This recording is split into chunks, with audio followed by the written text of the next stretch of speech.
the Opepco Studios in Oklahoma City. This is an OU Update with Ryan Aber. I'm Jenny Carlson. Ryan, running back, obviously a position that a lot of people have been watching this year. Samaje Perine going crazy, Keith Ford hurt. But the third guy, Alex Ross, he's been an interesting character in that when he started the year, it was either home run or strikeout. Sorry to introduce a baseball analogy, but he seems to maybe hitting more doubles and triples nowadays. Yeah, definitely. He's got a whole lot more consistent over the last two games, especially against Iowa State.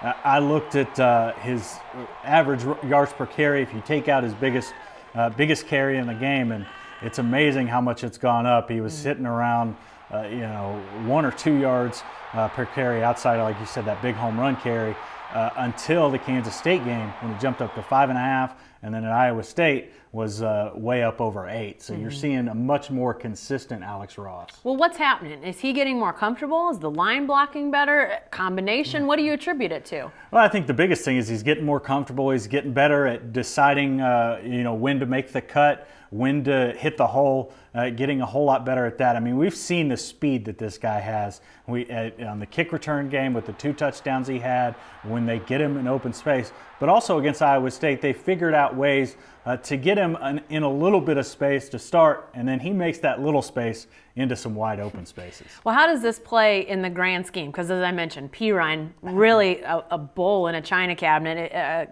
if you will. Ford hurt, but we expect him back at some point, the skills he brings. So how does Ross fit into this whole thing? I think there's no doubt that they would like a 3-man rotation back there because of the tempo that they use and some of the other things that they do offensively, and even they're getting more running backs in the game at the same time. They want to be able to rotate those guys in and out, and having a consistent Alex Ross makes that much easier, especially when Keith Ford comes back. All right, thanks, Ryan. Be sure to stay with the best coverage team anywhere at newsok.com and every day in the Oklahoman.